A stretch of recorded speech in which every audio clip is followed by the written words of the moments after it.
Selamat datang di Ruang Sudut. Seperti biasa, ini tempat kita buat rehat sejenak dari timeline yang isinya flexing dan drama kehidupan. Terus kita ngopi sambil ngobrol yang beneran penting ya guys ya. Lo semua tahu lah ya, hidup itu kadang nggak fair lah. Memang sampai kapanpun menurut gue hidup juga nggak bakal adil ya. Ada yang begini, ada yang begitu.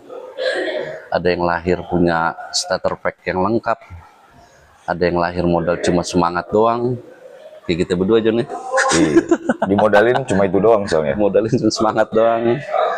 Nah, hari ini kita mau ngobrol santai sama salah satu kawan gue dari Pemalang.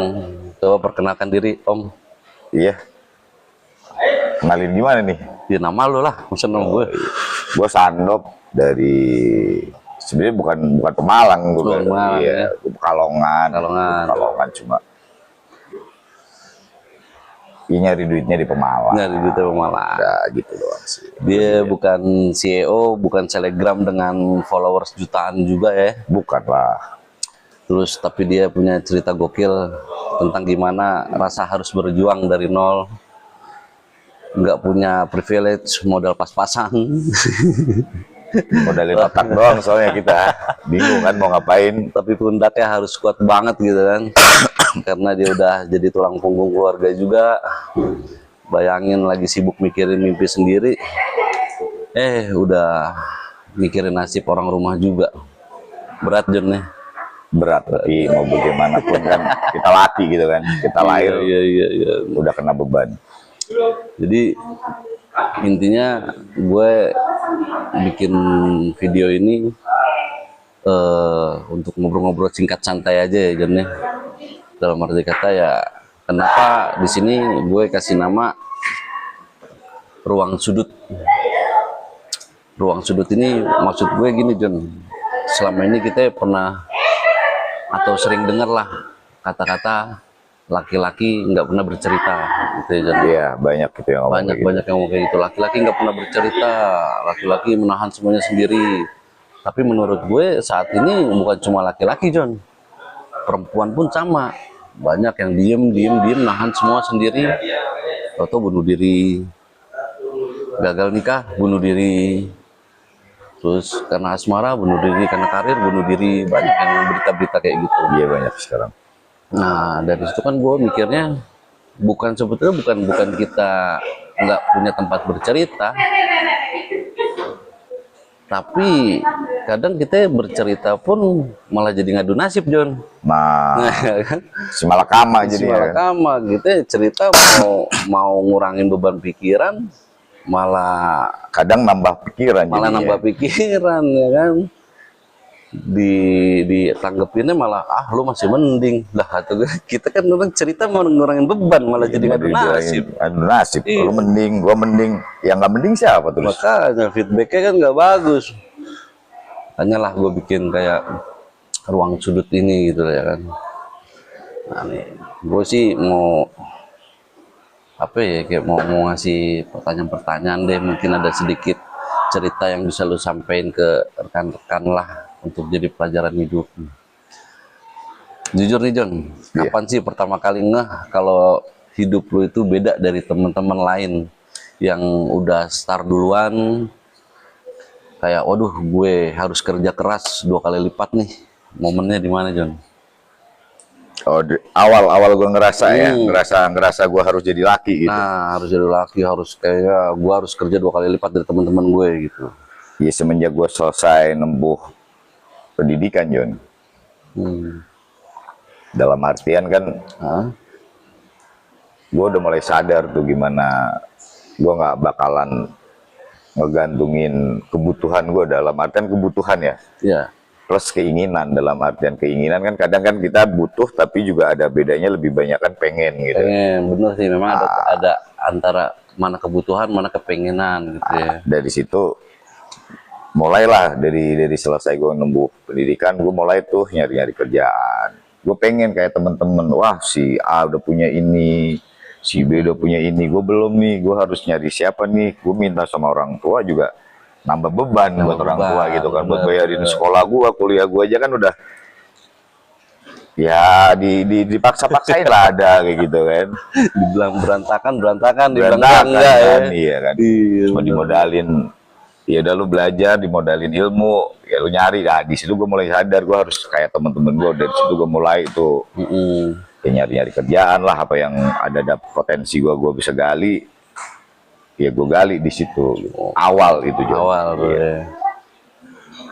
Terus ceritain dah definisi berjuang dari nol itu, apakah terkait modal finansial, koneksi, atau mental, Jon? Menurut lu, Jon? Oke, kalau gua jawab coba ya. Oh, dari finansial udah jelas nggak mungkin Jon, Nggak mungkin. nggak mungkin gue finansial karena gue dilahirin dari keluarga pegawai negeri gitu kan, yang notabene gaji juga pas-pasan buat biaya hidup, biaya anak sekolah kayak gitu kan.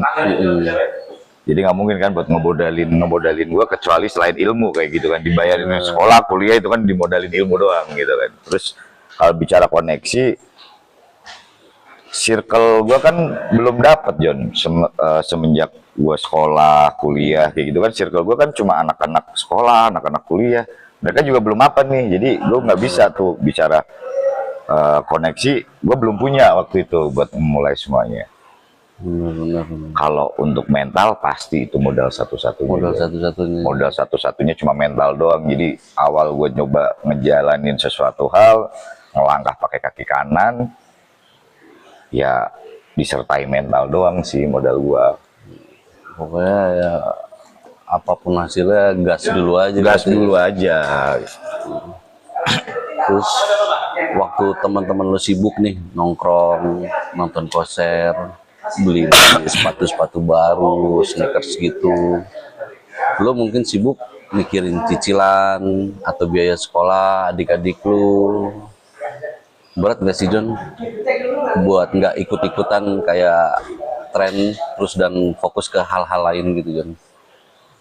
Kalau bicara berat atau enggak, gue masih statusnya sebagai manusia ya Jon ya. Jadi sisi manusiawinya pasti masih melekat kan ke gue kan. Pastilah berat. Berat pasti berat.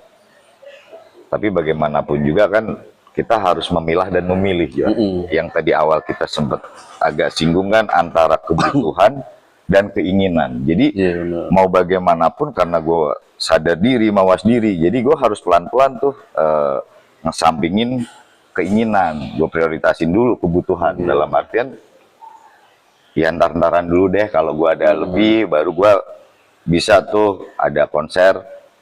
Ya ntar dulu deh, gue penting apa dulu gitu kan. Kalau ada lebih lah, boleh lah. Intinya kayak nurunin ego. Nurunin ego. Walaupun gue harus ngomong berat ya di lingkungan kita itu kita berat, apalagi lingkungan pertemanan gitu. Wah, temen gue kayak gitu, kayak gini gue pengen. Tapi balik lagi gue harus ngesampingin itu dengan berat hati dan ya mau nggak mau kita kan harus ngalahin ego kita aja. Bener. Terus pernah gak sih lu ada satu momen, satu malam lo lagi sendirian, terus lu mikir, wah capek banget nih, kayaknya gue nyerah aja deh gitu.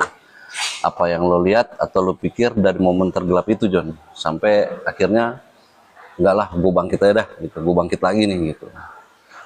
Oh, kalau momen untuk menyerah pas sendirian pasti ya. Apalagi momen pas di saat gua kehilangan almarhum bokap gua gitu kan. Momen-momen di situ gua ngerasa hal yang paling gelap gitu kan, dalam artian gua kehilangan tongkat gitu. Iya benar.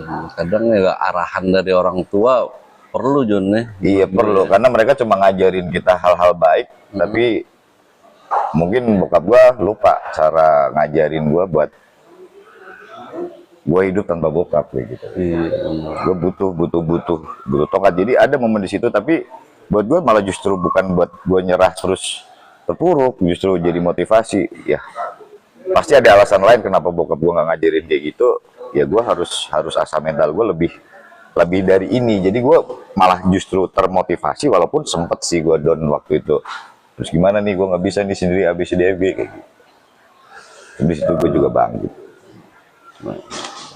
Terus kalau misalkan sekarang nih lo disuruh milih, lo lebih happy punya uang banyak tapi keluarga berantakan, atau uang pas-pasan tapi keluarga lu solid gitu loh, dan lo dihargain di situ? Happy itu ukurannya apa sih buat lo gitu loh, Jon? Kalau gue ditanyain happy ukurannya, Ya, pertama itu dulu deh, lu happy punya uang banyak tapi keluarga berantakan, atau uang pas-pasan tapi keluarga lu solid dan lu dihargain di situ gitu. gue lebih milih uang pas-pasan tapi keluarga gue solid, Jon. Dalam artian pas-pasan itu kan bukan kurang.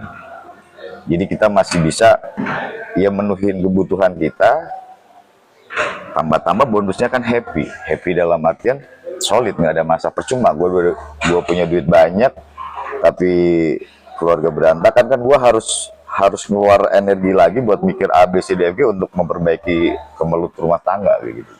Jadi gue lebih milih pas-pasan, bukan berarti kurang ya, karena kita cowok harus nyoba pas lah. Kalau minta lebih itu bonus. Bonus, bener.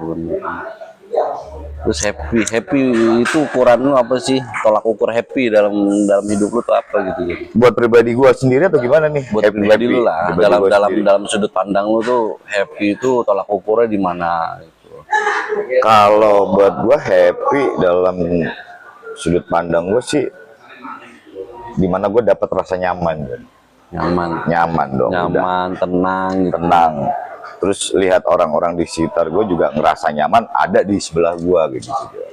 Udah sih kalau happy gue seperti itu. Kalau untuk happy hal-hal yang lain yang lebih ke apa ya, FOMO, euforia kayak gitu, kayaknya gue juga nggak terbiasa terkait itu deh. Oke.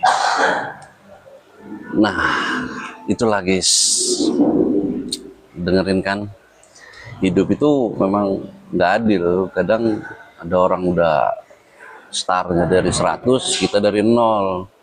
Mereka minus 50 masih punya 50 lah, kita 0 minus 50. Berapa mampus. Nambah angsuran ntar kita tahu. Ada yang lahir udah privilege, ada yang modalnya cuma nekat sama keringet gitu kan. Tapi temen gue ini kasih lihat ke kita semua, kalau kerja keras lo itu udah adalah privilege buat lo, ya kan? Iya. Itu modal yang nggak bisa diwarisin, tapi harus diupayain, harus lo bangun sendiri. Karena privilege juga kalau lo nggak punya mental kuat, lo nggak punya kerja keras, ya bisa aja menurut gua. Sama satu, nggak punya keinginan. Nah, nggak punya keinginan. Jadi buat yang lagi nonton, yang lagi capek nih dengan beban hidup nih, dengan proses hidup, jadi tulang punggung, yang lagi mikirin kok hidup gue gini-gini aja, jadi santai aja bro. Lo nggak sendirian, banyak orang-orang di luar sana juga yang sedang berjuang gitu loh untuk terus maju, terus untuk menjadi seseorang yang bisa membahagiakan keluarga lah intinya, ya kan? Ya, bermanfaat bagi keluarga juga. Apa yang lo lakuin hari ini itu nggak sia-sia gitu. Jadi gas aja dulu, curhatnya belakangan aja. Belakangan gampang. Setiap tetes keringet lo itu bikin keluarga lo bisa tidur nyenyak, anak bini lo juga tenang, nyaman. Ya, lo itu keren deh, Jon. Serius, Jon, keren, Jon. Semua kali, Jon. Ya, oke deh. Kayaknya kita harus sudahin dulu sesi kopi darat kita kali ini di ruang sudut hari ini. Ruang sudut. Pojokan berarti ya? Ya, pojokan. Di pojokan berarti. Di gue ngecek sama kawan gue Sandop. Sampai jumpa di ruang sudut, tempat seruput pelajaran hidup. See you next.